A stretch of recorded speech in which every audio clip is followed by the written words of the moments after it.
Good morning. कैसे हैं आप सभी? आ गए सारे मजाक मजाक में? मजाक में नहीं आए हो आप, सीरियसली आए हो? हाँ, इतनी सुबह मजाक में तो कैसे आओगे? शाम को, दोपहर को फिर भी सोचा जा सकता है। इतनी सुबह मजाक में नहीं आ सकते, इसीलिए सुबह का बैच सबसे बेस्ट होता है। कि सुबह जब नींद से उठकर आना होता है ना, मतलब वो स्टूडेंट ही आता है जिसको थोड़ा सा, जो सीरियस स्टूडेंट है। दोपहर को बैच, इवनिंग को बैच तो हर कोई अटेंड कर लेता है। जो सुबह जल्दी का बैच होता है ना, वो स्टूडेंट ही मैनेज कर पाता है जिसको वाकई में जो पढ़ाई के अंदर सीरियस है। तो इसीलिए आप लोगों की सीरियसनेस पे मुझे बिल्कुल भी डाउट नहीं है। तो आप सभी जोरदार स्टूडेंट हो। और और दुआ है कि आप सभी पास हो जाओ। चलिए स्टार्ट करें। ये बाकी इमोशनल गेम तो बाद में खेलेंगे अपन। हो गया? कल हमने डिस्कस किया था, वो था ऑपरेटिंग साइकिल मेथड। इजी था नहीं? ऑपरेटिंग साइकिल मेथड इजी था। RWFDC, ज़्यादा कुछ था नहीं उसमें। तो आज हम जो मेथड करने वाले हैं वो भी है तो इजी। हाँ, आप घबराओ मत कि आज पता नहीं क्या होने वाला है, आज कौन सा पहाड़ टूटने वाला है हमारे ऊपर। तो आज हम जो करने वाले हैं क्वेश्चंस, वो भी इजी है। कोई, मतलब आज जो हम मेथड करने वाले हैं वो भी इजी है। बट हाँ, ऑब्वियस है, थोड़ा ऑपरेटिंग साइकिल से थोड़ा अच्छा है। ऑपरेटिंग साइकिल बिल्कुल भी मतलब भारी नहीं था, एकदम इजी था। ये थोड़ा सा अच्छा है। ट्रेडिशनल मेथड का ये मानना है कि वर्किंग कैपिटल का मतलब होता है current asset minus current liability. तो हम क्या करेंगे? करंट एसेट्स को कैलकुलेट करेंगे, करंट लायबिलिटी को कैलकुलेट करेंगे, और result is working capital. Current assets में क्या क्या आता है? स्टॉक आता है। तीन तरह के स्टॉक होते हैं: रॉ मेटेरियल का स्टॉक, WIP का स्टॉक, फिनिश गुड्स का स्टॉक। और क्या आता है? डेटर्स आते हैं। और क्या आता है? कैश बैलेंस आता है। और क्या आता है? प्रीपेड एक्सपेंसेस आते हैं। ये करंट एसेट्स आती है। करंट लायबिलिटी में क्रेडिटर्स आते हैं, बैंक ओवरड्राफ्ट आता है, ये करंट लायबिलिटीज में आता है। तो अगर करंट एसेट में से करंट लायबिलिटी को माइनस कर दिया जाए, रिजल्ट इज वर्किंग कैपिटल। तो आप करंट एसेट्स को कैलकुलेट करो, करंट लायबिलिटी को कैलकुलेट करो, मतलब एस्टिमेट करो कि हमारी करंट एसेट्स कितनी होगी, हमारी करंट लायबिलिटी कितनी होगी, और आप वर्किंग कैपिटल निकाल सकते हो। अब कैसे कैलकुलेशन होती है, मैं आपको एक एग्जाम्पल से बता रहा हूँ। एक एग्जाम्पल ले रहे हैं, उसको सॉल्व करेंगे, उससे आपका ये जो मेथड है वो 80% क्लियर हो जाएगा। फिर छोटे मोटे पॉइंट आएंगे और उसको भी सेटल करके हम ये मेथड कंप्लीट कर देंगे, ठीक है? तो आज हम सबसे पहले एक एग्जाम्पल लेते हैं। एग्जाम्पल से पहले इस मेथड को एक बार के लिए समझ लेते हैं, फिर क्वेश्चंस करेंगे। कुछ क्वेश्चंस आज करेंगे, कुछ नेक्स्ट क्लास में। तो दो क्लास में मैंने आपको कहा था कि ट्रेडिशनल मेथड हम कंप्लीट करने वाले हैं, ठीक है? हाँ, चलिए मान लेते हैं यहाँ पर एक कंपनी है जिसकी पर यूनिट डिटेल दे रखी है। पर यूनिट डिटेल दे रखी है। पर यूनिट डिटेल में क्या क्या दे रखा है? रॉ मटेरियल की कॉस्ट पर यूनिट, लेबर की कॉस्ट मतलब वेजेज पर यूनिट, और ओवरहेड। ओवरहेड, रॉ मटेरियल की cost 40 rupees per unit, labour की cost 30 rupees per unit, overhead की कॉस्ट 20 रुपीज पर यूनिट। और ओवरहेड में 8 रुपीज डेप्रीसिएशन इंक्लूडेड है। मतलब ये जो 20 रुपीज है ओवरहेड, इसमें 8 रुपये डेप्रीसिएशन इसमें इंक्लूडेड है। Total cost 90 rupees, profit per unit 10, and selling price is 100 rupees. ठीक। लेवल ऑफ एक्टिविटी, एक बिजनेस में कितना इन्वेस्ट करना है ये डिपेंड करता है कि हमारा बिजनेस कितना बड़ा है। छोटा बिजनेस होगा तो कम इन्वेस्ट करना पड़ेगा, बड़ा बिजनेस होगा तो ज़्यादा इन्वेस्ट करना पड़ेगा। तो working capital is depend on our level of activity. अगर हमारी लेवल ऑफ एक्टिविटी ज़्यादा है, लेवल ऑफ एक्टिविटी का मतलब हो गया कितना प्रोडक्शन और सेल करेंगे, तो ज़्यादा प्रोडक्शन और सेल करेंगे तो ज़्यादा वर्किंग कैपिटल चाहिए, कम प्रोडक्शन और सेल करेंगे तो कम वर्किंग कैपिटल चाहिए। मान लेते हैं कि हमने ये डिसाइड किया है कि हमारी लेवल ऑफ एक्टिविटी होगी पर एनम 1,20,000 यूनिट्स, एक साल में 1,20,000 यूनिट, ये हमारा बिजनेस है। एक साल में 1,20,000 यूनिट प्रोडक्शन करेंगे और सेल करेंगे, है ना। अब रॉ मटेरियल का स्टॉक, रॉ मटेरियल का स्टॉक हमारा 2 महीने जितना होगा, फिनिश गुड्स का स्टॉक हमारा 3 महीने के बराबर होगा, WIP का स्टॉक हमारा 1 महीने के बराबर होगा। ये होल्डिंग पीरियड है, ये होल्डिंग पीरियड है जो कि आपको दे रखे होंगे, होल्डिंग पीरियड आपको दे रखे होंगे, ठीक है। डेटर्स 2 मंथ के इक्वल है, ये कलेक्शन पीरियड है। Prepaid wages equals to 10 days, 10 दिन के बराबर। Creditors equals to 1 month. Outstanding overhead equals to 5 weeks, कुछ मंथ में है, कुछ डेज में है, कुछ वीक्स में। 20% sales are on cash basis, मतलब हमारी जो 20% सेल्स है वो कैश होती है, cash sales equal to 20%। Calculate, अच्छा यहाँ पर एक और दे रखा है, cash balance equals to rupees 1,20,000 rupees, cash balance 1 lakh.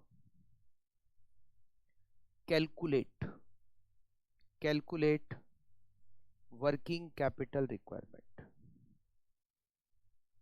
Working capital requirement, provision for contingency 10%। बहुत सारे पॉइंट मैंने इसमें कवर कर लिए, ठीक है, तो अब बिल्कुल ध्यान से समझना। हाँ ये नोट करना है आपको, साथ में बिल्कुल आपको नोट करना है। एग्जाम्पल का मतलब ये नहीं कि नोट नहीं करो, क्योंकि आगे क्वेश्चन ऑलमोस्ट ऐसे ही चलेंगे, तो बिल्कुल आपको ये एग्जाम्पल नोट करना है। हम ट्रेडिशनल मेथड कर रहे हैं, आप ऊपर हेडिंग लगा देना ट्रेडिशनल मेथड, कोई फॉर्मूला नहीं है, इसलिए मैंने कुछ बताया ही नहीं पहले से, सिंपल है, फॉर्मूला वगैरह कुछ नहीं है। ऑपरेटिंग साइकिल में तो फिर भी raw material storage period, WIP holding period, ये सब कैलकुलेट करना था, यहाँ ऐसा कोई फॉर्मूला ही नहीं है, ठीक है। तो example 1, per unit cost, per unit raw material labour overhead, total cost profit 10, selling price 100, level of activity 1,20,000 units per annum, जिसमें अब फिर लिखा हुआ है हमें रॉ मटेरियल का स्टॉक 2 महीने के बराबर, मतलब रॉ मटेरियल का स्टोरेज पीरियड, फिनिश गुड्स का स्टोरेज पीरियड, WIP का storage period, debtor collection period, wages prepaid होती है 10 डेज के equal, creditor 1 month, creditor payment period, overhead outstanding होते हैं 5 वीक के इक्वल, टोटल सेल्स का 20% कैश में होता है, मतलब 80% क्रेडिट में होता है, कैश बैलेंस 1 लाख, और वर्किंग कैपिटल को कैलकुलेट करना है, प्रोविजन फॉर कॉन्टीजेंसी हमें बनाना है 10%। लिख लिया आप लोगों ने? चलिए अब हम सॉल्व करते हैं इसको, और बहुत आराम से समझना, जल्दबाजी नहीं, क्योंकि फिर क्वेश्चन आराम से हो पाएंगे, ठीक है। देखो स्टेटमेंट, आप साथ साथ में लिखिए बिल्कुल, स्टेटमेंट शोइंग, ये हम कर रहे हैं solution, statement showing working capital requirement, working capital requirement,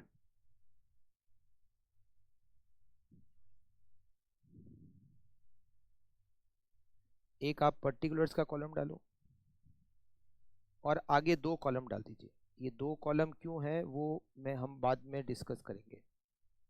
एक बार आप पर्टिकुलर्स और अमाउंट के 2 कॉलम डाल दीजिए।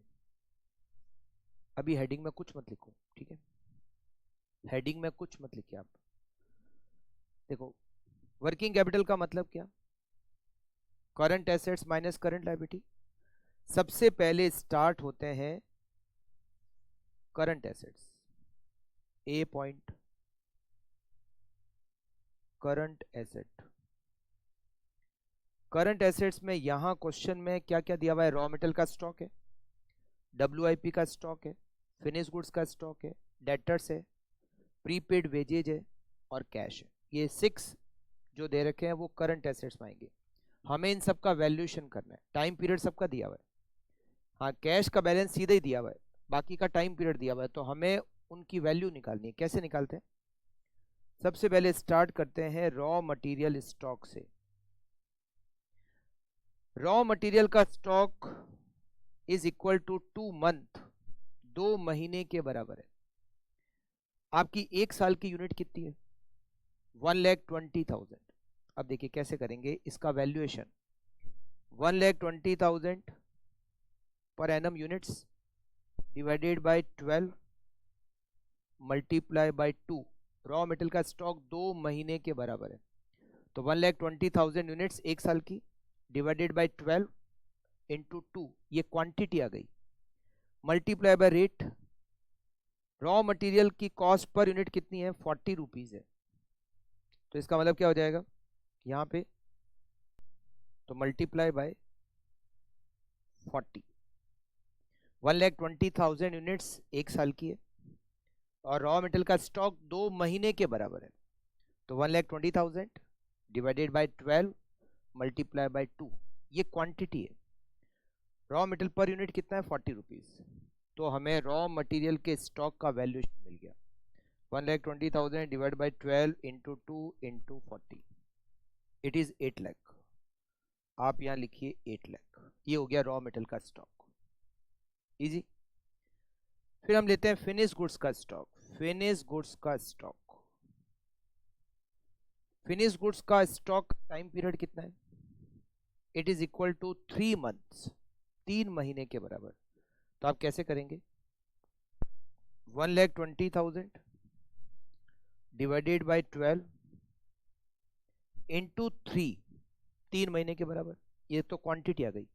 अब इसकी रेट देखो, रॉ मटेरियल में केवल मटेरियल का ही खर्चा होता है रॉ मटेरियल के स्टॉक में, मगर फिनिश गुड्स वो होता है जिसमें मटेरियल भी लग चुका है, लेबर भी लग चुकी है और ओवरहेड भी लग चुके हैं। मतलब एक यूनिट की वैल्यू हो गई 90 rupees. Total cost finish goods का वैल्यूएशन किस पे होता है? टोटल कॉस्ट पे होता है, जिसकी रेट यहाँ पर दे रखी है 90। तो फिनिश गुड्स में हम मल्टीप्लाई करेंगे 90 रुपीज।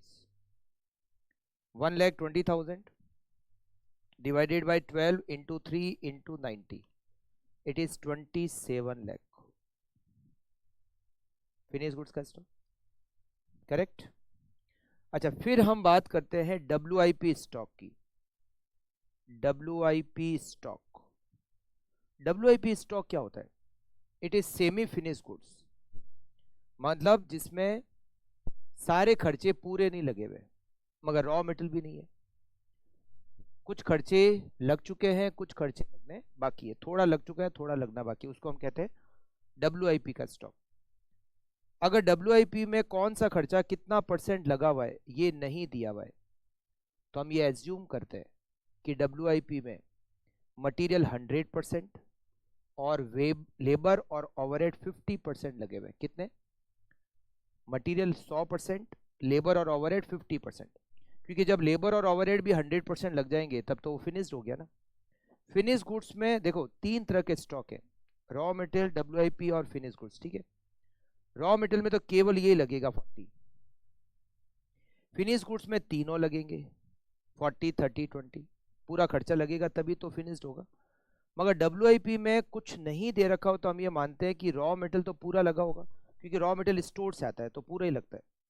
लेबर आधा 15 और ओवरहेड आधा 10, 50% लेबर 50% ओवरहेड, बट मटेरियल 100%। हाँ, थोड़ा बहुत आपने कॉस्टिंग में प्रोसेस चैप्टर में पढ़ा होगा, वैसे ही बस वही।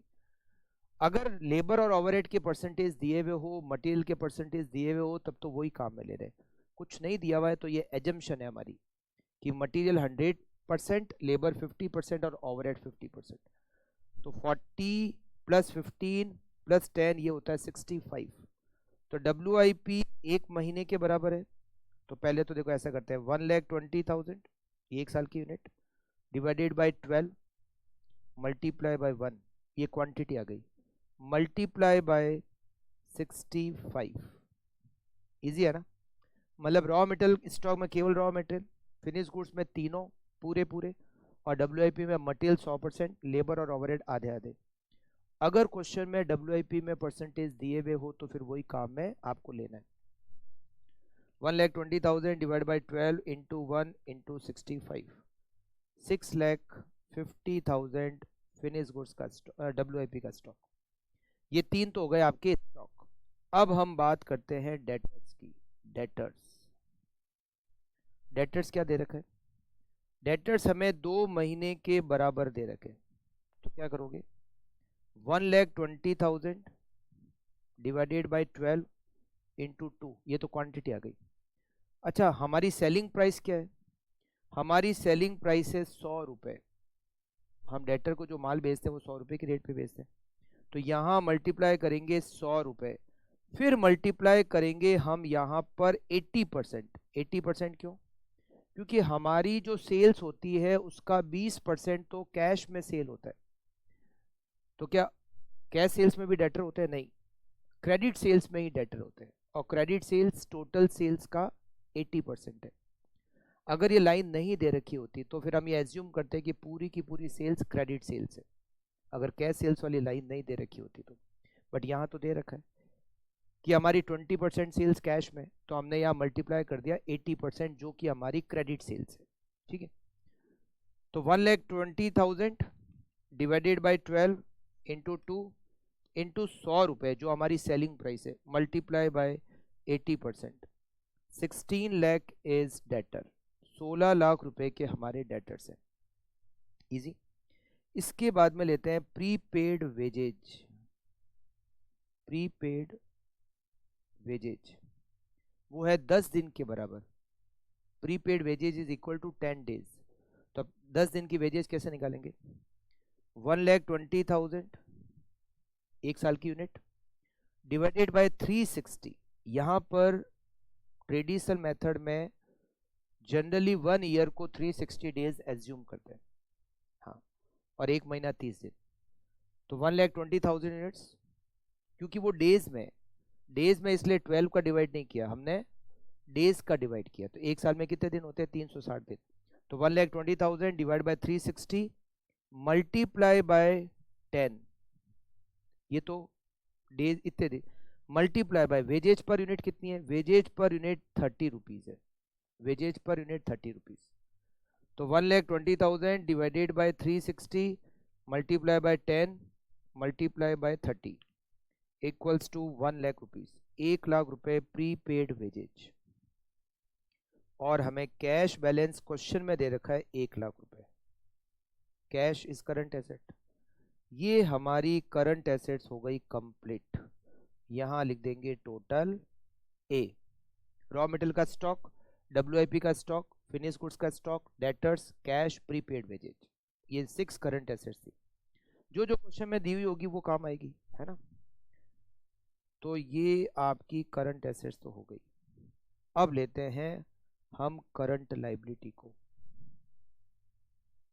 B point, current liability. Current liabilities. Current liability में सबसे पहले क्रेडिटर्स, और क्रेडिटर्स का यहाँ टाइम पीरियड दे रखा है। ये देखो, ये हो गया क्रेडिटर्स का टाइम पीरियड दे रखा है, ये भी हो गया, ये पॉइंट भी हो गया। क्रेडिटर्स का टाइम पीरियड दे रखा है 1 मंथ। क्रेडिटर किसके होते हैं? रॉ मेटेरियल के। 1 मंथ, तो 1 मंथ कैसे करेंगे? 1,20,000 divided by 12 into 1 into raw material per unit कितना है 40 रुपये multiply by 40, 1,20,000 divide by 12 into 1 into 40, it is 4 lakh. Creditors 4 lakh. Outstanding overhead, overhead outstanding है, ओवरहेड आउटस्टैंडिंग है कितना 5 वीक, 5 वीक्स। अब वो वीक्स में कैसे करेंगे, 1,20,000 डिवाइडेड बाय 52, एक साल में 52 वीक, इंटू 5 दिन वीक के बराबर, 5 वीक के बराबर, इंटू ओवरहेड पर यूनिट कितना है, ओवरहेड पर यूनिट 20 रुपीज़ है, मगर उस 20 रुपीज़ में 8 रुपये डेप्रीसिएशन के। क्या डेप्रीसिएशन भी आउटस्टैंडिंग होता है क्या, नहीं।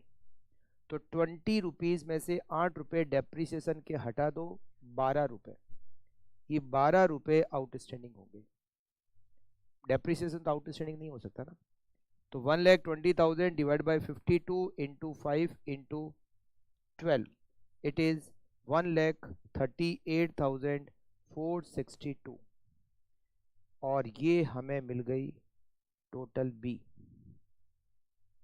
टोटल बी, टोटल बी तो कर ही लेते हैं, 538,462। अब टोटल ए करते हैं। 8 लाख रॉ मटेरियल का स्टॉक, 27 लाख, 6,50,000, 16 लाख प्लस 1 लाख, 1 लाख, 2 लाख, ये हो गया 59,50,000। इसमें से माइनस करेंगे करंट लाइबिलिटी, तो हमें क्या मिल जाएगी, working capital. Working capital A minus B,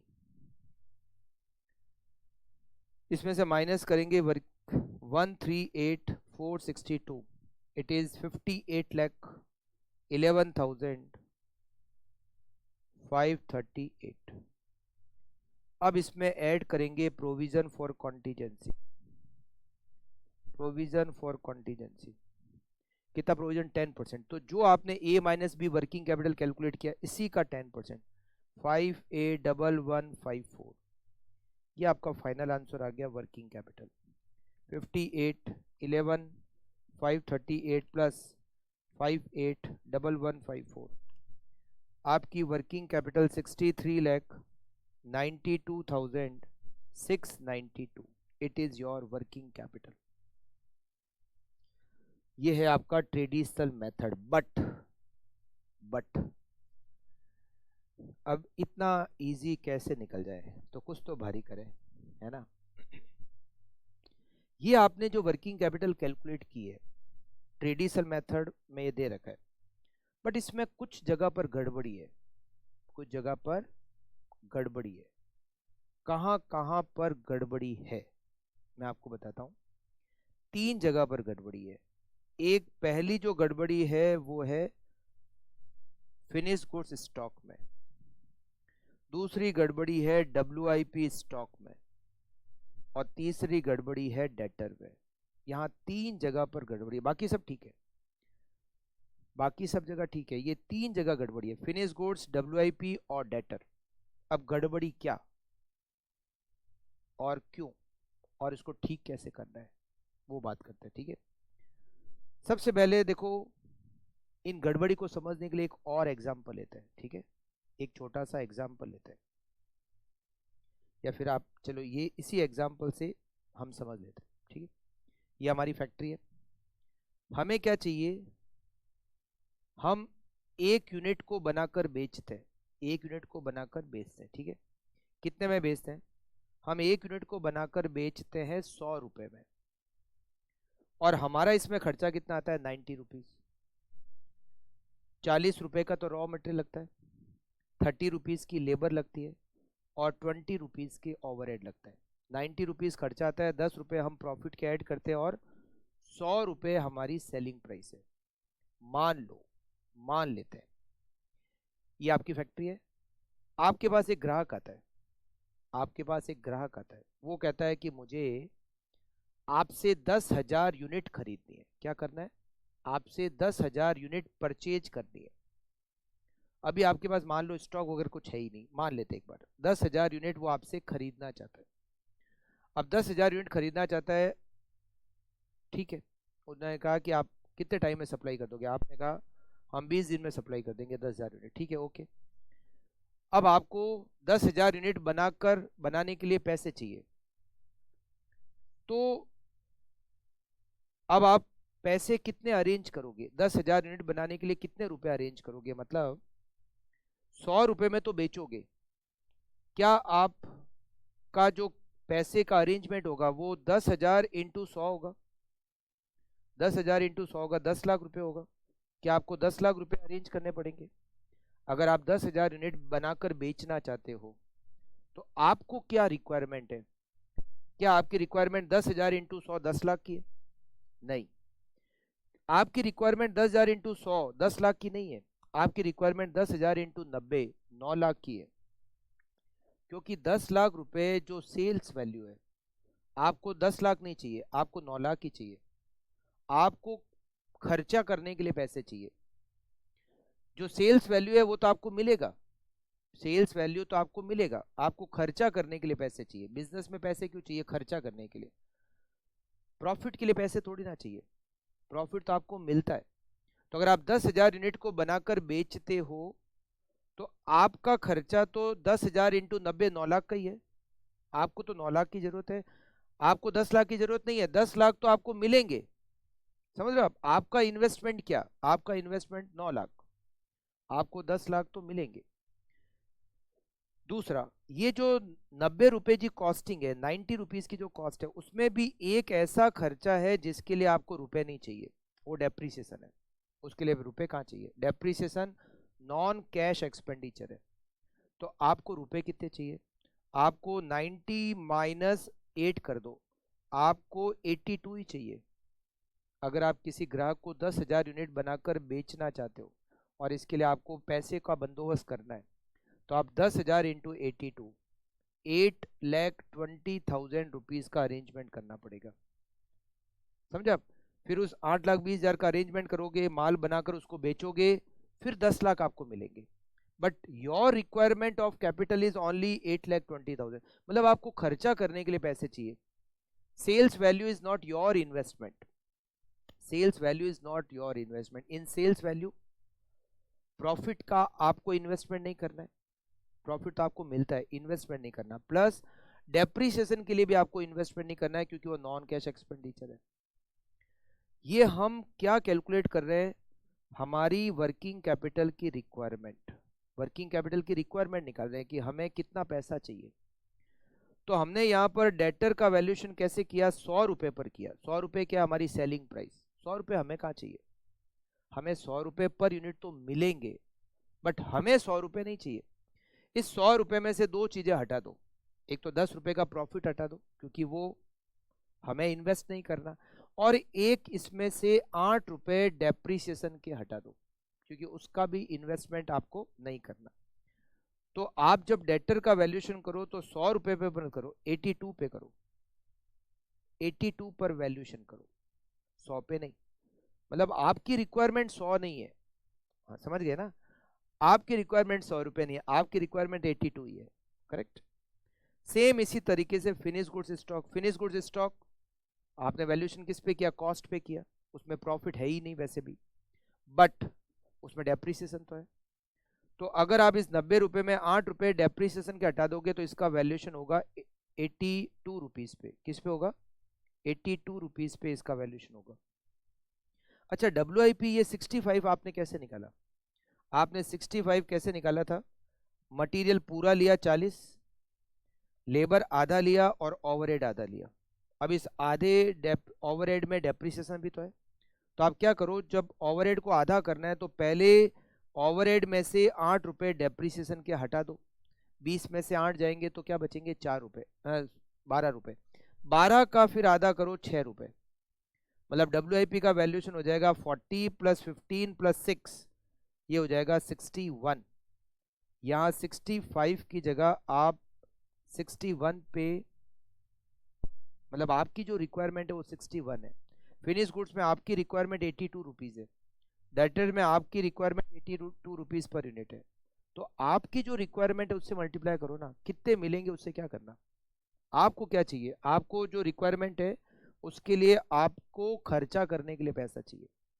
तो इसमें क्या तीन जगह वैल्यूएशन चाहिए हुआ, एक तो finish goods 1,20,000 divide by 12 into 3 into 82, 90 की जगह 82, तो ये हो जाएगा 24,60,000, 24,60,000।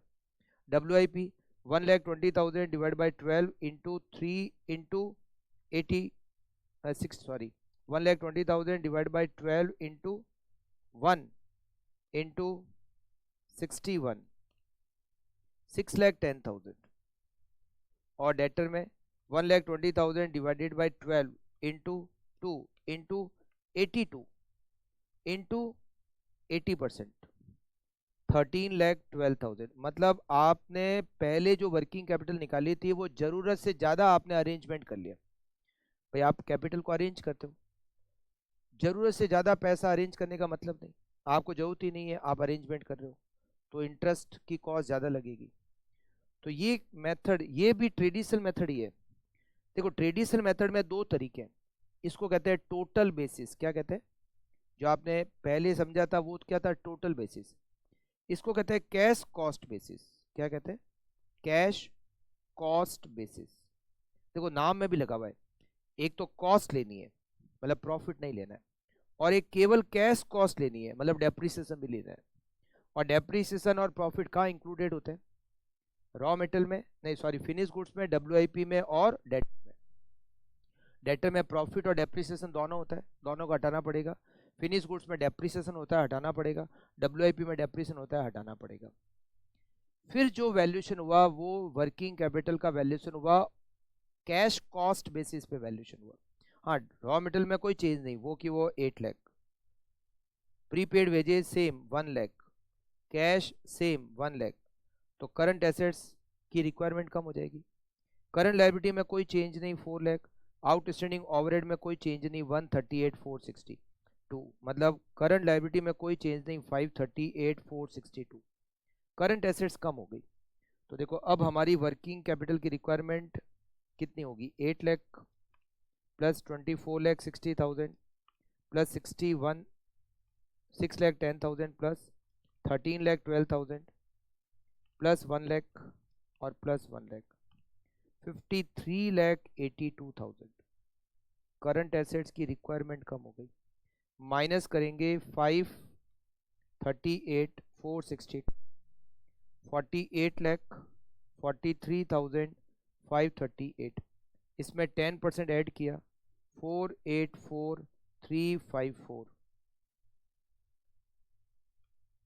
484,354। तो हमारी वर्किंग कैपिटल की requirement 53,27,892। It is requirement of working capital. समझ गए। तो केवल हमें क्या करना है, तीन जगह पर चेंज करना है, WIP में चेंज करना है, फिनिश गुड्स में चेंज करना है और डेटर्स में चेंज करना है। अब हाँ करना किससे है, हाँ बिल्कुल बता रहा हूं। अब अगर आपको क्वेश्चन में कुछ नहीं कहा जाए तो फिर कैश कॉस्ट बेसिस पे आप वर्किंग कैपिटल का वैल्यूएशन करोगे।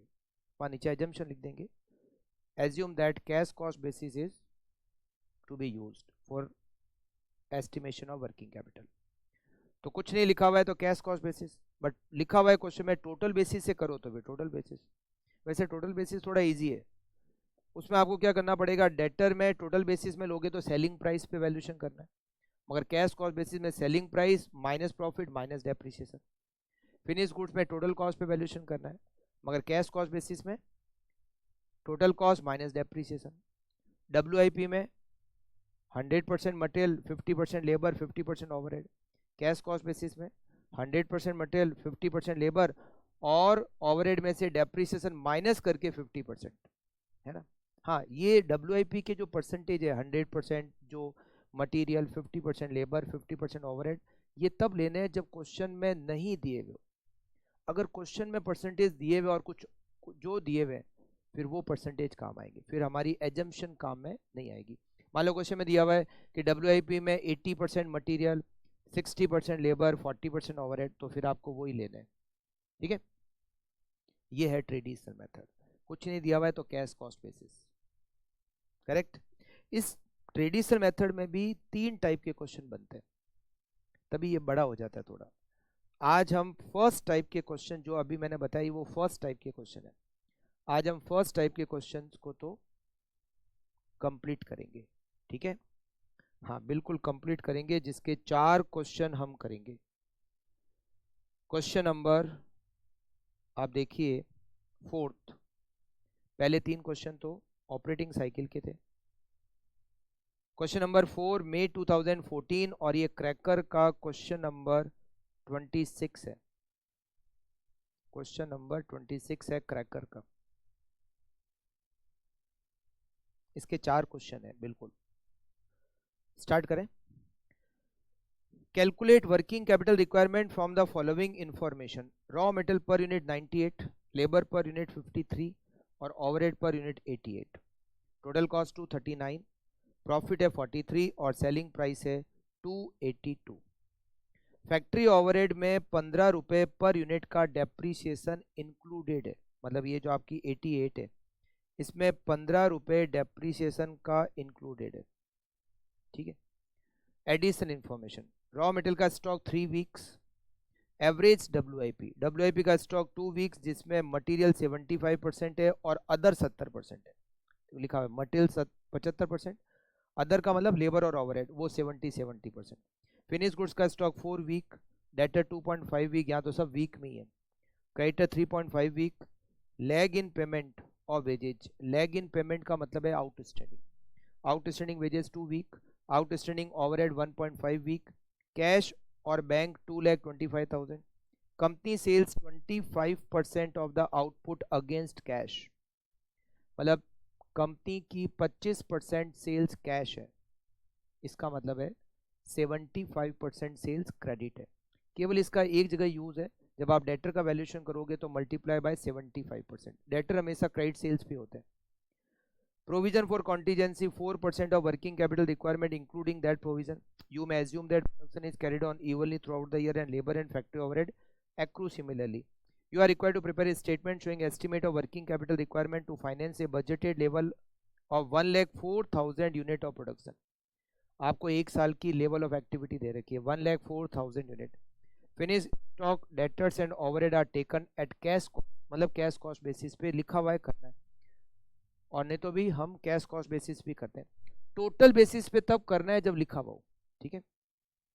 चलिए सबसे पहले यहां पर लिखते हैं एक working note, value per unit of WIP equals to एक यूनिट की वैल्यू, WIP में क्या मटेरियल 75%, लेबर और ओवरहेड 70%, मटेरियल कितना है 98, तो 98 का 75% 73.5 प्लस लेबर और ओवरहेड का 70%, 53 का 70% 37.1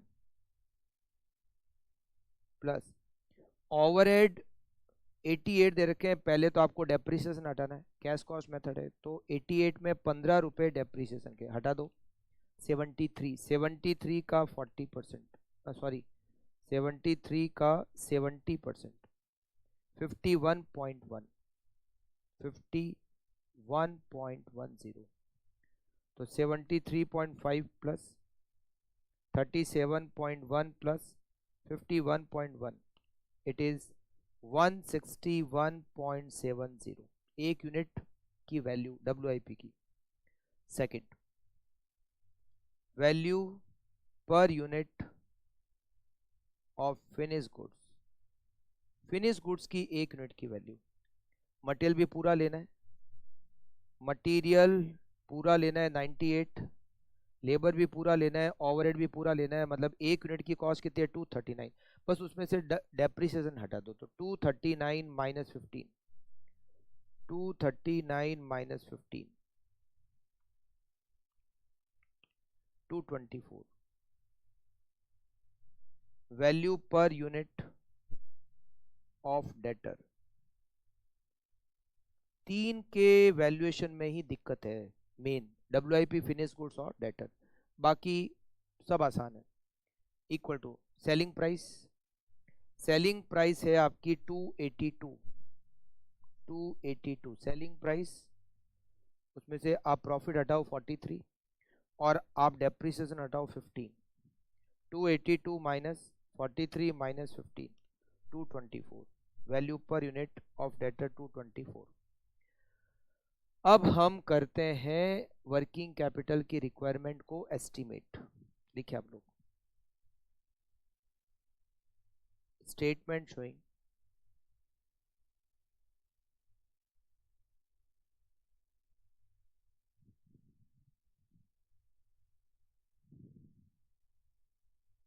रिक्वायरमेंट ऑफ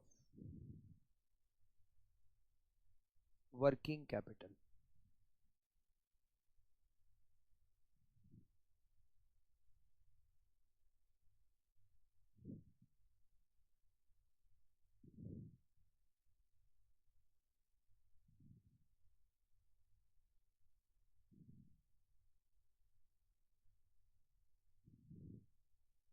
सबसे पहले करंट एसेट्स,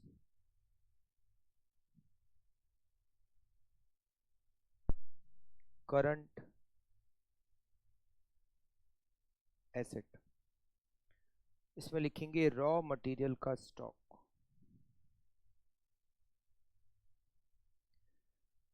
अब देखिए, आप रॉ मटेरियल का स्टॉक दे रखा है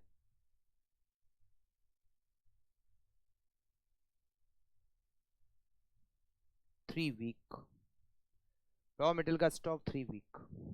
तो आप लिखिए 1 ईयर यूनिट कितनी है, 1,04,000, 1,04,000 divided by 52 multiply by 3 multiply by raw material per unit 98, correct. 1,04,000 divided by 52 into 3 into 98, 5,88,000 finish goods stock. Finish goods का जो स्टॉक है वो 4 वीक के इक्वल है। 1,04,000 divide by 52 into 4, per unit value हम already calculate कर चुके हैं 224। फिनिश गुड्स की एक यूनिट की वैल्यू 224 रुपये। WIP का स्टॉक, WIP का स्टॉक 2 वीक के इक्वल है। 1,04,000 डिवाइड बाय 52 इंटू 2, WIP की एक यूनिट की वैल्यू 161.7, 161.7। डेटर, टाइम पीरियड दे रखा है डेटर का 2.5 वीक, तो 1,04,000 divide by 52 into 2.5 into 224 into 75%। Sales का 25% cash, it means 75% is credit. कोई भी खर्चा प्रीपेड नहीं है, तो कैश बैलेंस, और कैश बैलेंस दे रखा है 2,25,000, cash 2,25,000, total A 1,04,000 divided by 52 into 4 into 224, 17,92,000। 1,04,000 divided by 52 into 2 into 161.7, 646,800। 1,04,000 divided by 52 into 2.5 into 224 into 75%, 8,40,000, ठीक है। 5,88,000 plus 17,92,000 plus 646,800 plus 8,40,000 plus 2,25,000, 40,91,800, 40,91,800।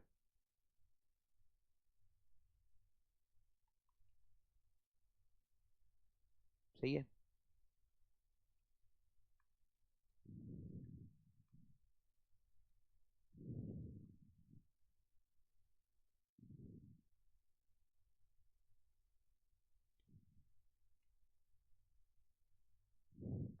Correct.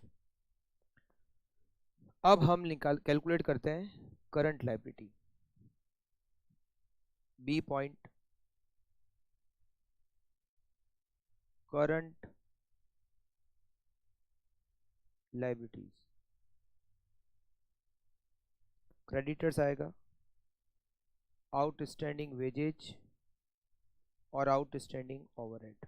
Wages भी आउटस्टैंडिंग है, ओवरहेड भी आउटस्टैंडिंग है।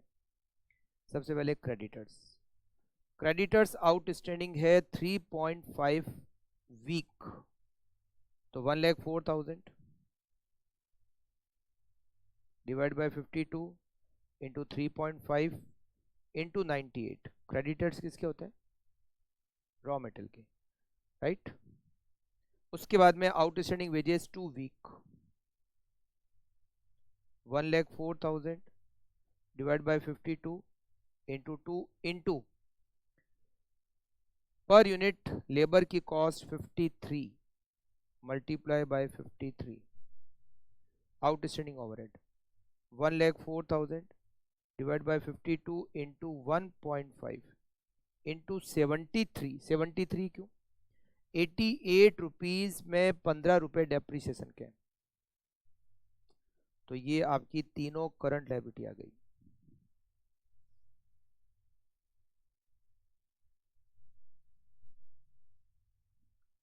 $1,04,000 divided by 52 into 3.5 into 98, 6,86,000। 1,04,000 divide by 52 into 2 into 53, 2,12,000। 1,04,000 divided by 52 into 1.5 into 73, 2,19,000। 6,86,000 plus 2,12,000 plus 2,19,000, 11,17,000। Working capital A minus B,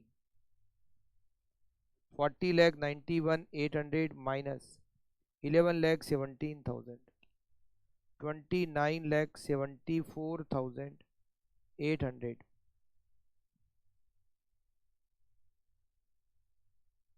ये working capital.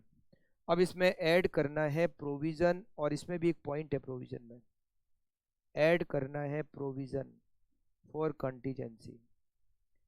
Provision for contingency के बारे में क्या दे रखा है उसमें? अच्छा पॉइंट है, बिल्कुल आप ध्यान से समझना। यहां दे रखा है कि आपको प्रोविजन फॉर कंटीजेंसी बनाना है 4%, ठीक है, of working capital including that provision. मतलब जो प्रोविजन बनेगा, प्रोविजन ऐड होने के बाद जो अमाउंट होगा उसका 4% प्रोविजन होगा। 4/104? नहीं नहीं, ऐसा नहीं है। तुम वो मैनेजर कमीशन के हिसाब से बैठे हो क्या, जो 11th में पढ़ा था? नहीं, समझना किसका 4% होना चाहिए। 4% होना चाहिए। देखिए आप समझना, मतलब ये जो वर्किंग कैपिटल प्रोविजन जुड़ने के बाद आएगी, इसका 4% ये होगा। मतलब यहां जो अमाउंट होगा, मान लो यहां पर 100 रुपए होते हैं, मान लो यहां 100 रुपए होते हैं, तो ये 4 रुपए हो गए। तो ये जो अमाउंट है ये 96 के बराबर हुआ, 104 के बराबर नहीं हुआ, क्योंकि ये ऐड हो रहा है। वहां मैनेजर का कमीशन लेस होता था, तब नेट प्रॉफिट आता था, यहां जुड़ रहा है।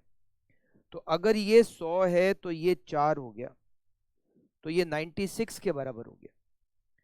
तो ये जो 29,74,800 आपने कैलकुलेट किया है, ये 96 के बराबर है, और प्रोविजन होगा 4 के बराबर इंटू 4।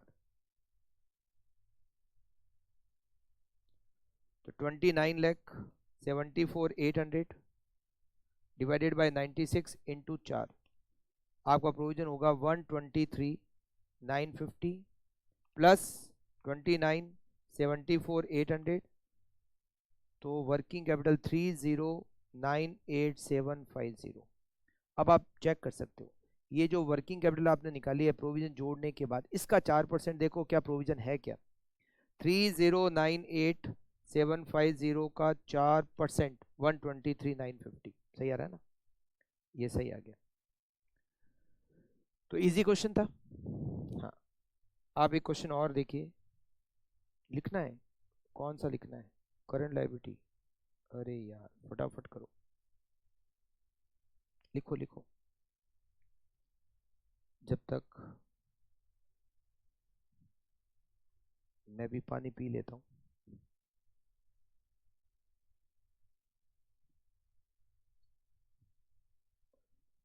आज क्वेश्चन, हाँ 3 तो और करेंगे।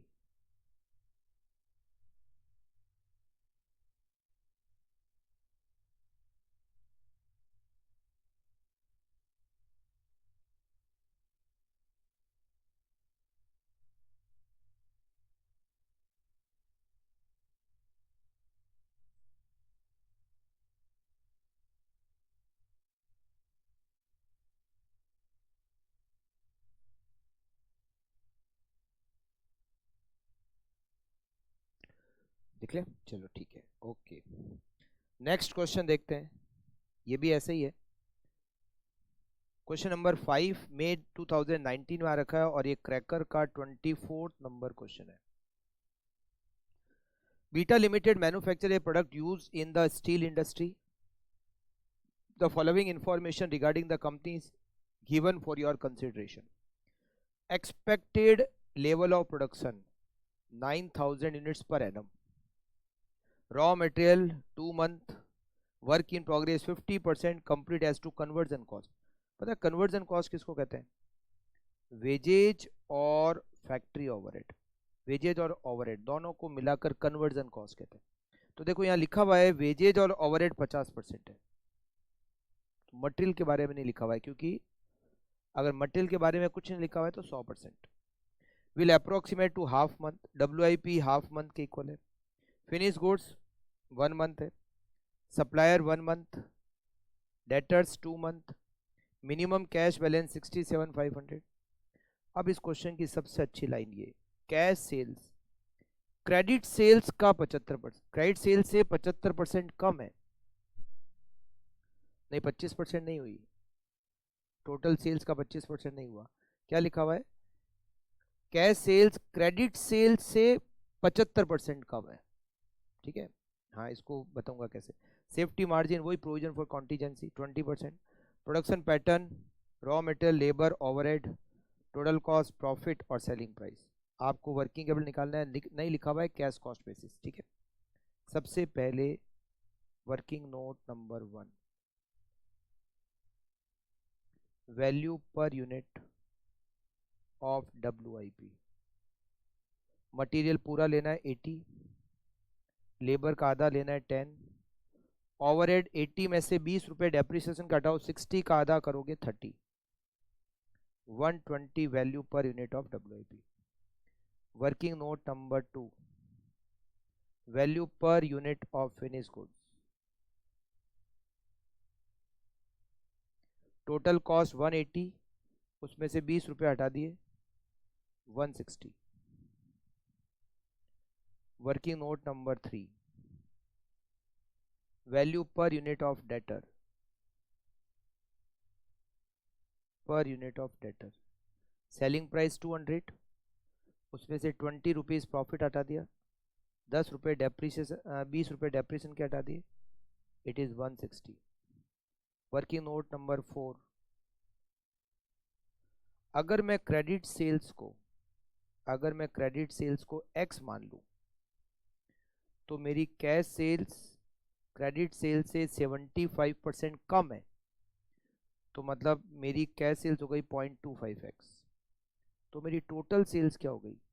क्रेडिट और कैश दोनों को जोड़ के मेरी टोटल सेल्स हो गई 1.25x। तो जो टोटल सेल्स है 1.25x, क्रेडिट सेल्स उसमें x है, तो percentage of credit sales on total sales equals to x divided by 1.25x into 100 equal to 80%। मतलब मेरी जो क्रेडिट सेल्स है वो टोटल सेल्स का 80%, 75% नहीं है। हाँ ठीक है, चलिए अब हम बनाते हैं स्टेटमेंट।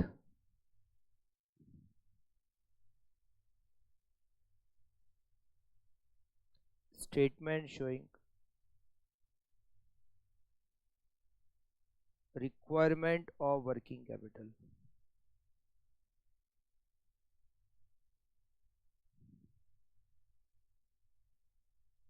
अच्छा फिर से रेड पेन से लिख रहा हूँ, अरे यार, चलो ये लाइन खींच लेते हैं फिर नहीं लिखते हैं, ठीक है। हाँ नहीं तो फिर ये कहेगा सर फिर आप लाल पेन से लिख रहे हो। ये डॉक्टर को दिखाया किसी को कि मुझे लाल कलर के पेन से दिक्कत है?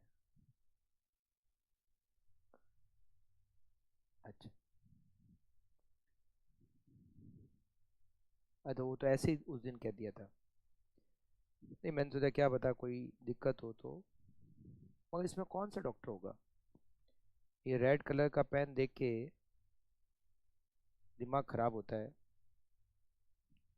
कौन सा डॉक्टर होगा? मेंटल डॉक्टर देखेगा इसको।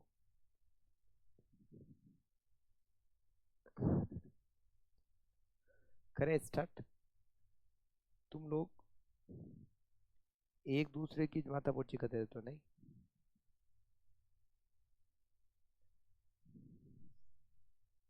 तेरा फ्रेंड है ये तेरा फ्रेंड है, तो ऐसा दोस्त रख की मत जो तुझे मेंटल हॉस्पिटल पहुंचा रहा हूँ। जब मैं माथापच्ची कर रहा हूँ, मैं तेरा कोई फ्रेंड थोड़ी ना हूँ, मगर वो तो तेरा फ्रेंड हमेशा के लिए। चलो करें भाई। आज हमें ये फर्स्ट वाला जो ट्रेडिशनल मेथड में पहले टाइप के जो क्वेश्चन है चौका लगाना है, ठीक है, मतलब करने हैं पूरे। हाँ ठीक, चलिए वेरी गुड, बहुत अच्छे। सबसे पहले करंट एसेट्स और मुझे पता है कि तुम लोग कर लोगे, गजब होशियार हो आप लोग, ठीक है। हाँ ऐसा कहना पड़ता है, क्या करें। रॉ मटेरियल का स्टॉक सबसे पहले it is equal to 2 month और 9,000 यूनिट्स पर एनम है।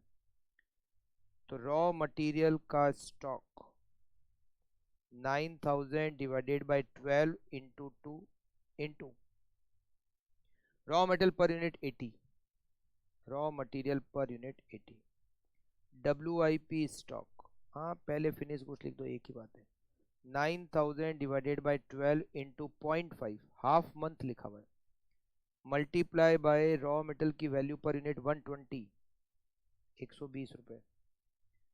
फिनिश गुड्स का स्टॉक, फिनिश गुड्स का स्टॉक देखिए हमने ये कर लिया, फिनिश गुड्स का स्टॉक 1 मंथ, तो 9,000 divided by 12 multiply by 1 multiply bye 160। Debtors का टाइम पीरियड आपको दे रखा है 2 मंथ, तो 9,000 divided by 12 into 2 into 160 into 80% credit sales. Cash balance, cash balance इस क्वेश्चन में दिया हुआ ही नहीं है, छोड़ो नहीं है तो नहीं है। अच्छा कोई और करंट एसेट्स मतलब प्रीपेड एक्सपेंसेस कुछ है नहीं, कैश बैलेंस नहीं है तो नहीं है, फिर मतलब जरूरी नहीं है। अगर किसी क्वेश्चन में WIP स्टॉक नहीं दिया हुआ तो नहीं है, 9,000 divide by 12 into 2 into 80, 1,20,000।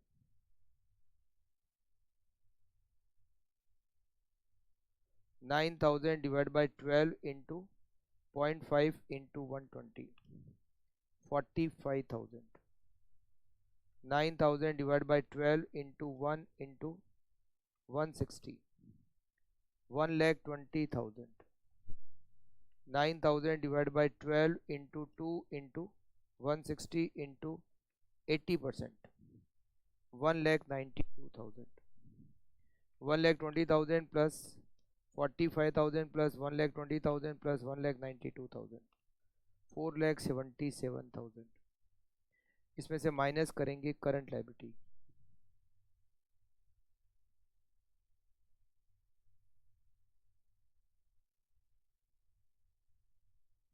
Creditors. Creditors का टाइम पीरियड दे रखा है आपको। क्रेडिटर्स का टाइम पीरियड कितना है? 1 मंथ, ठीक है, 1 मंथ। और यहाँ अच्छा कैश बैलेंस दिया हुआ है ना, लिखो ना मिनिमम कैश बैलेंस 67,500 लिखा हुआ है। मिनिमम कैश बैलेंस 67, क्या ध्यान रखते हो आप लोग? 67,500 जी पॉइंट में दिया हुआ है ना। अच्छा इतना फास्ट लिखना पड़ता है कि रह जाता है ऐसा? ओ हो, कैश बैलेंस 67,500, 4,77,000 प्लस 67,500, 544,500, 544,500, ठीक है। अच्छा केवल क्रेडिटर चाहिए, आउटस्टैंडिंग वेजेस देख लेता हूँ। हाँ नहीं है, आउटस्टैंडिंग ओवरहेड भी नहीं है। क्रेडिटर्स है which is equal to 1 month, creditors 1 महीने के बराबर है। तो यहाँ लिखेंगे 9,000 divide by 12 into 1 into raw material 80 rupees per unit,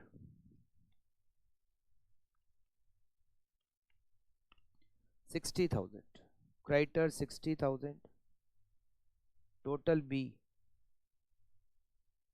60,000, working capital A minus B 484,500। इसमें जोड़ेंगे सेफ्टी मार्जिन। अच्छा यहाँ सेफ्टी मार्जिन सीधा वर्किंग कैपिटल जो आपने ए माइनस बी कैलकुलेट किया है उसी का सीधा परसेंटेज कैलकुलेट करना है, या इंक्लूडिंग दैट प्रोविजन जैसे लास्ट क्वेश्चन में था वैसा नहीं है। सेफ्टी मार्जिन है 20%, तो 484,500 का 20% 96,900, 581,400, इट इज वर्किंग कैपिटल। ये आपका हो गया क्वेश्चन नंबर 5, ठीक है। हाँ चलिए वेरी गुड, लिख लिया ना। क्वेश्चन नंबर 6, ये मई 2012 में आया हुआ है, क्रैकर का क्वेश्चन नंबर 25 है। STN Limited is a ready-made garment manufacturing company. Production cycle indicate that material are introduced in the beginning of production phase. Wages and overhead accrue evenly throughout the production cycle. The following figure for the 12 month ending 31st December 2011 are given. Production of shirts 54,000 units, ये एक साल की level of activity दे रखी। Selling price per unit 200। Duration of the production cycle मतलब WIP, production cycle का duration मतलब WIP का time period. Raw material का स्टॉक दिया हुआ है, फिनिश गुड्स का स्टॉक दिया हुआ है। Debtor 1.5 month, creditor 1 month. Wages are paid in the next month following the month of accrual, जिस मंथ की वेजेज है उसका पेमेंट नेक्स्ट मंथ करते हैं, इसका मतलब 1 महीने का outstanding.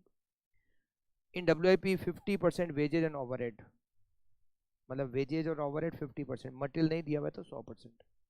The ratio of cost to selling price, raw material 60% है सेलिंग प्राइस का, वेजेज सेलिंग प्राइस का 10%, ओवरहेड सेलिंग प्राइस का 20%, तो 60 प्लस 10 प्लस 20 90% हुआ, तो 10% प्रॉफिट हो गया सेलिंग प्राइस का।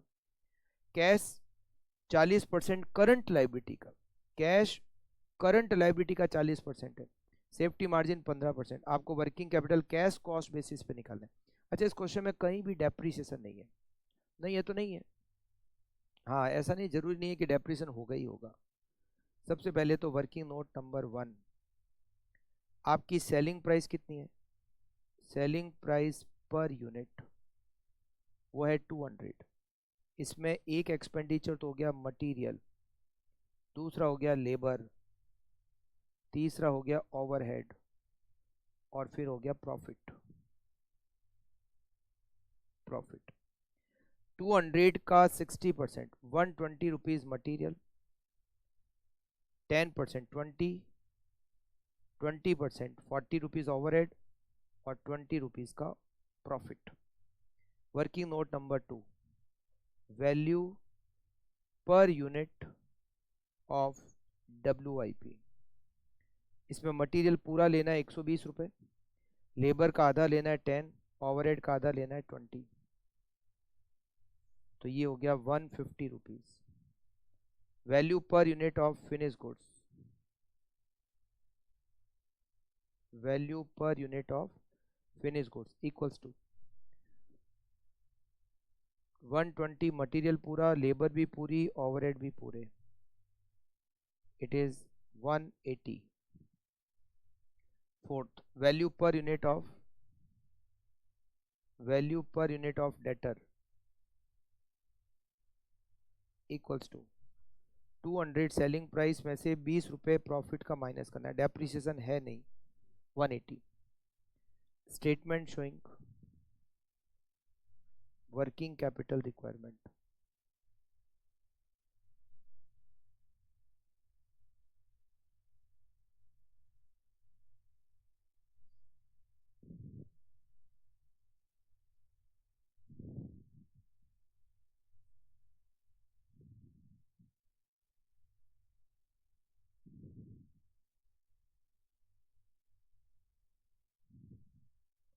ए पॉइंट, करंट एसेट्स।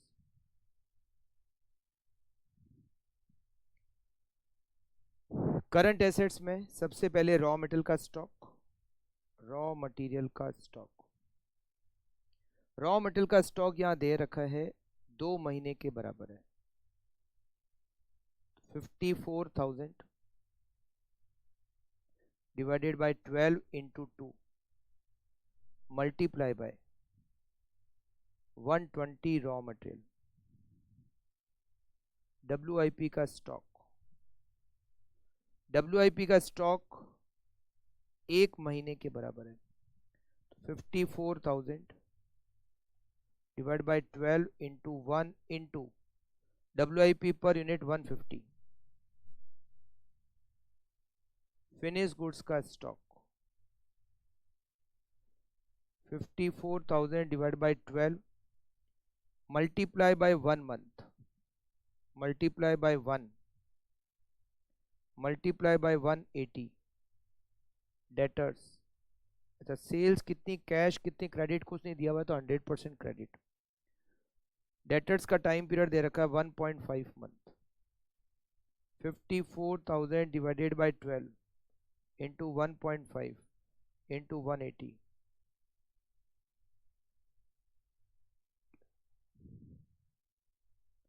हाँ, इस क्वेश्चन में कहीं भी कैश नहीं है, नहीं लिखा, फिर यहाँ लिखा हुआ है cash is to be held to the extent of 40% of current liability. इसका मतलब करंट लायबिलिटी की कैलकुलेशन होने के बाद कैश की कैलकुलेशन होगी। करंट लायबिलिटी जितनी है उसका 40% कैश है, तो कैश लिख देते हैं, जगह खाली छोड़ देते हैं। कोई भी एक्सपेंसेस प्रीपेड नहीं है, टोटल ए। फिर B point, current liability, current liabilities, creditors और आउटस्टैंडिंग वेजेज,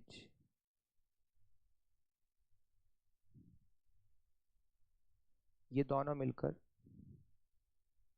करंट लायबिलिटी। फिर working capital A minus B, इसमें जोड़ेंगे सेफ्टी मार्जिन और ये फिर आपका आंसर आ जाएगा वर्किंग कैपिटल। अब रिक्त स्थानों की पूर्ति करें, नहीं चलिए। क्रेडिटर्स कितना, क्रेडिटर्स यहां दे रखा है 1 मंथ, तो 54,000 डिवाइडेड बाय 12 इंटू 1 इंटू 120। फिर वेजेज आउटस्टैंडिंग है, वेजेज आउटस्टैंडिंग हमें दे रखी है 1 मंथ, तो 54,000 divided by 12 into 1 into 20 rupees. Overhead outstanding नहीं है, ठीक है, चलिए यहाँ पर सबसे पहले तो 54,000 into divide by 12 into 2 into 120, 10,80,000 raw material का stock. 54,000 divide by 12 into 1 into 150, 6,75,000। 54,000 divided by 12 into 1 into 180, 8,10,000।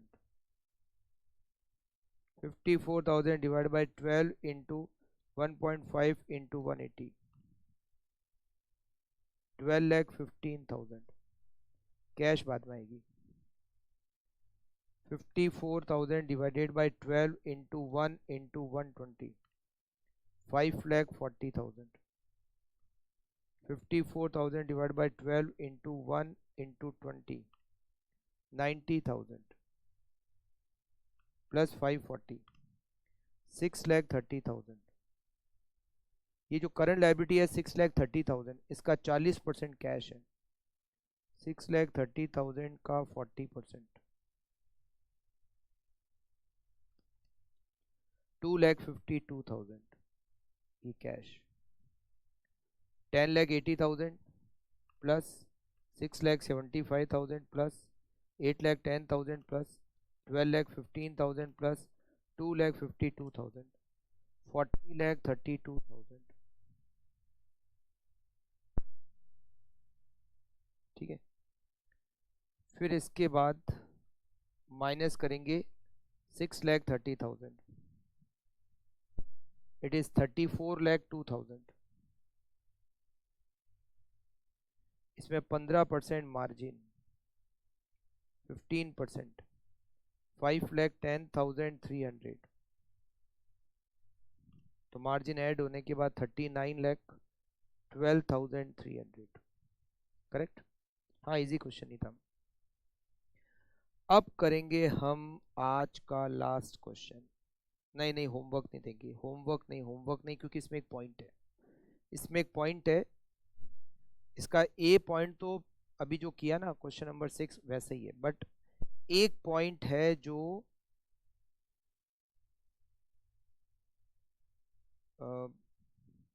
जो नया है ना। हाँ, क्वेश्चन नंबर 7 मई 2005, क्रैकर का 32 नंबर क्वेश्चन है। ठीक है, XYZ Limited is a pipe manufacturing company. Its production cycle indicate that material are introduced in the beginning of production cycle. Wages and overhead accrue evenly throughout the period of the cycle. Wages are paid in the next month following the month of accrual. मतलब wages एक महीने की outstanding है, last जैसा point था। WIP include full material but 50% wages and overhead दिया हुआ है कि मटेरियल पूरा, वेजेज और ओवरहेड आधा। Detail of production process, 12 lakh unit दे रखी है 1 साल की।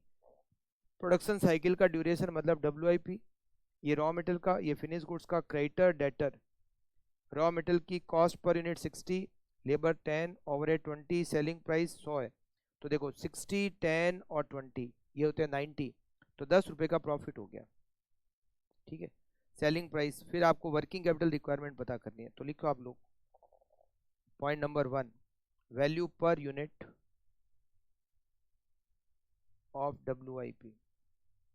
मटेरियल पूरा 60, लेबर का आधा 5, ओवरहेड का आधा 5, सॉरी 10, ये हो गया 75।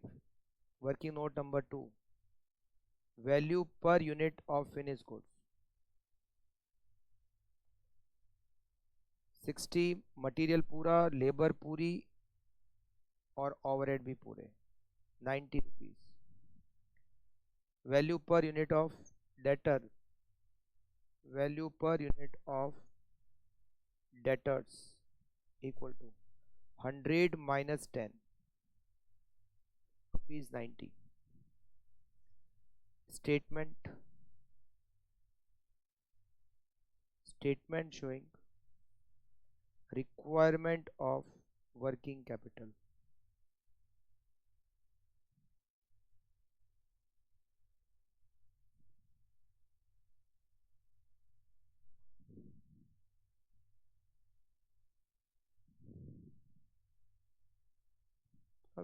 बिना फॉर्मूले के ये टॉपिक दे रखा है, कोई फॉर्मूला नहीं है, आराम से आप क्वेश्चन सॉल्व कर सकते हो।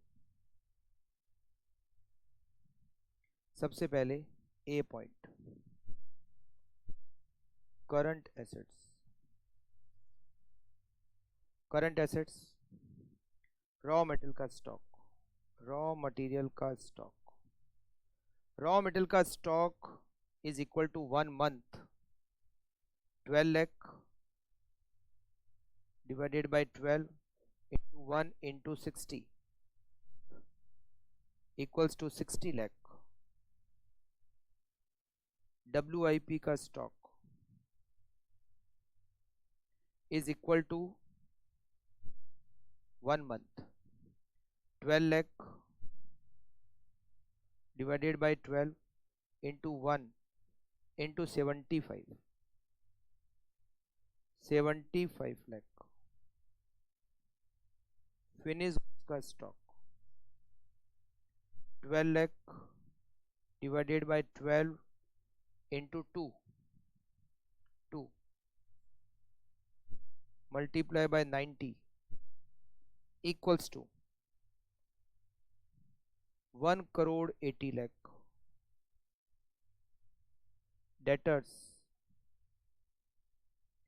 debtor is equal to 2 month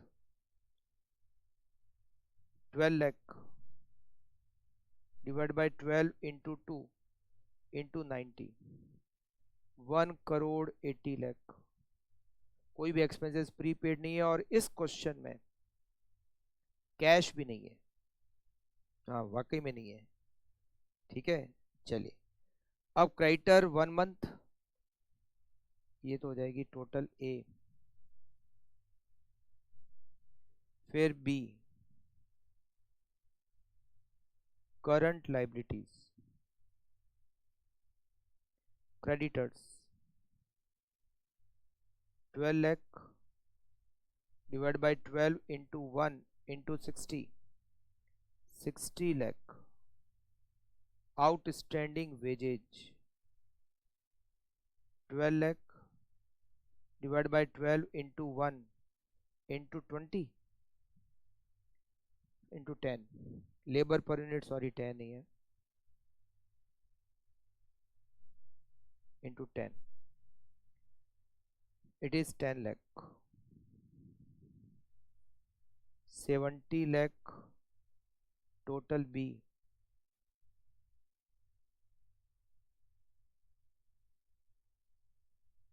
lakh, और ये आपकी टोटल हो जाएगी 60 lakh plus 75 lakh plus 180 lakh plus 180 lakh 4 crore 95 lakh।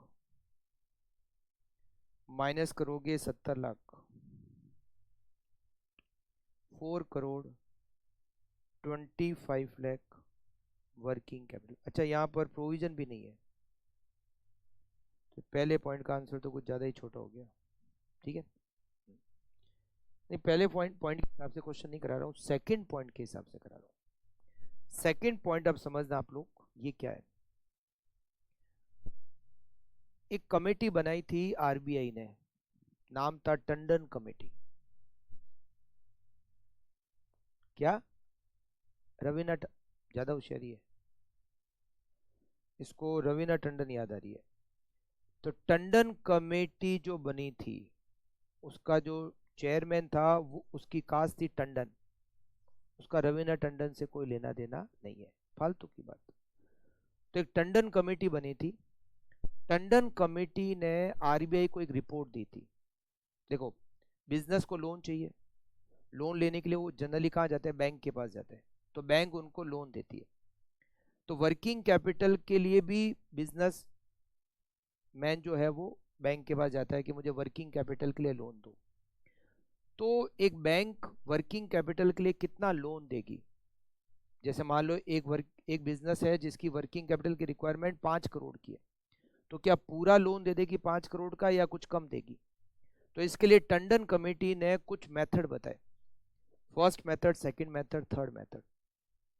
First method से फाइनेंस का अमाउंट ज़्यादा आता है, सेकंड से उससे कम आता है, थर्ड मेथड से उससे भी कम आता है। उन्होंने 3 मेथड बताए, 3 मेथड सजेस्ट किए, और उन तीनों मेथड से बैंक का फाइनेंस कैसे कैलकुलेट होता है वो आपको सेकंड पॉइंट में दिया हुआ है।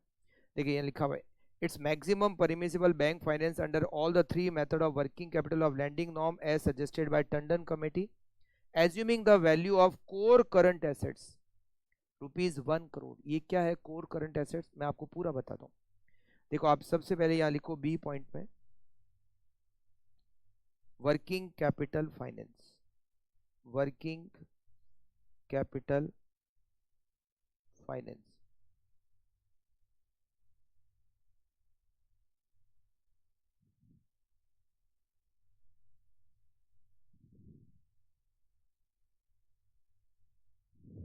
सबसे पहले फर्स्ट मेथड, तीनों मेथड से करना है। सबसे पहले फर्स्ट मेथड क्या बताया टंडन कमेटी ने, पहला मेथड उन्होंने कहा 75% of current assets minus current liability, हम ये लोन देंगे। कितना लोन देंगे, current assets minus current liability करो, उसका 75%। करंट एसेट्स है आपकी 4,95,00,000 और करंट लायबिलिटी है आपकी 70 लाख। तो 4,25,00,000 आपकी वर्किंग कैपिटल है। 4,25,00,000 डिवाइडेड बाय, नहीं मल्टीप्लाई बाय 75%, हम आपको लोन देंगे 3,18,75,000 as per first method, 3,18,75,000। Second method, second method ने कहा कि 75% ऑफ करंट एसेट्स और उसमें से माइनस कर दो पूरी करंट लायबिलिटी। मतलब पहले करंट एसेट्स का 75% करो, करंट एसेट्स कितनी है 4,95,00,000, इसका 75% करो, तो ये होता है 3,71,25,000 और इसमें से आप 70 लाख की करंट लायबिलिटी पूरी माइनस कर दो, तो लोन दिया जाएगा 3,01,25,000। सेकंड मेथड, देखो पहले मेथड में लोन का अमाउंट ज़्यादा आ रहा था, दूसरे मेथड में लोन का अमाउंट कम हो गया। थर्ड मेथड, थर्ड मेथड में लोन का अमाउंट कैसा आएगा, 75% current assets minus core current assets और उसमें से आप माइनस कर दो करंट लायबिलिटी।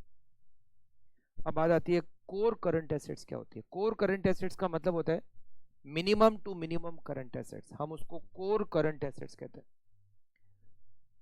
अगर आपको तीसरा मेथड से वर्किंग कैपिटल कैलकुलेट करने, फाइनेंस बैंक फाइनेंस कैलकुलेट करने को क्या रखा होगा, तो आपको क्वेश्चन में कोर करंट एसेट्स दे रखी होगी, इसलिए ये जो क्वेश्चन में सेकंड पॉइंट है उसमें कोर करंट एसेट्स दे रखी है 1 करोड़। तीसरा मेथड जब भी कहा जाएगा कोर करंट एसेट्स आपको क्वेश्चन में दे रखी होगी, मतलब कोर मतलब करंट एसेट्स में कम से कम ये मिनिमम करंट एसेट्स है 75%, 4,95,00,000 माइनस 1 करोड़ आप कर दो, उस 4,95,00,000 माइनस 1 करोड़ उसका 75% करो और फिर 70 लाख की करंट लायबिलिटी माइनस कर दो। 4,95,00,000 माइनस 1 करोड़ इसका 75%, 2,96,25,000 माइनस 70 लाख, माइनस 70 लाख करोगे 2,26,25,000, it is bank finance as per third method of Tandon committee. अब टंडन कमेटी ने 3 मेथड क्यों बताए होंगे, देखो फर्स्ट में बैंक का लोन अमाउंट सबसे ज्यादा आ रहा है, बैंक का लोन अमाउंट क्या आ रहा है सबसे ज्यादा, सेकंड में उससे कम आ रहा है, थर्ड में सबसे कम आ रहा है। तो टंडन कमेटी ने कहा कि जिस बिजनेस में रिस्क कम है बैंक उसको ज़्यादा लोन दे, फर्स्ट मेथड का यूज़ करे। जिसमें नॉर्मल रिस्क है सेकंड मेथड का यूज़ करे, नॉर्मल लोन दे। और जिस बिजनेस में सबसे ज़्यादा रिस्क है वहाँ कम लोन दे तो तीसरे मेथड का यूज़ करो। मतलब जिसको बैंक ज़्यादा लोन देना चाहती है फर्स्ट मेथड, कम लोन देना चाहती है थर्ड मेथड, और एवरेज लोन देना चाहती है सेकंड मेथड। इस तरह से उन्होंने 3 मेथड को सजेस्ट किया। आपको करे फर्स्ट मेथड तो फर्स्ट मेथड लगाना है, सेकंड मेथड कहे तो सेकंड मेथड लगाना है, थर्ड मेथड कहे तो थर्ड मेथड, और इसको इसी सीरियल ऑर्डर में आपको याद रखना है। पहला क्या है, current assets minus current liability, उसका 75%। दूसरा क्या है, 75% of current assets minus current liability. तीसरा क्या है, current assets minus core current assets, उसका 75% माइनस करंट लायबिलिटी। ओके, तो ये हमारा वर्किंग कैपिटल का ट्रेडिशनल मेथड के फर्स्ट टाइप के क्वेश्चन कंप्लीट हुए। 2 टाइप के और है, और वो हम करेंगे नेक्स्ट क्लास में। ठीक है, तो मिलते हैं नेक्स्ट क्लास में। तब तक के बिल्कुल आप लोग आराम से अपने ये जो भी है क्वेश्चन मजे नहीं करना है, आपको प्रैक्टिस करनी है। ठीक है, हाँ इस चैप्टर के पहले वाले 2 चैप्टर के कर लिए आपने क्वेश्चंस, रेशियो और लिवरेज के कर लिए? कुछ डाउट? हाँ डाउट आया तो सोल्यूशन तो साथ में ही है। ठीक है, ओके, मिलते हैं next class. Thank you, take care.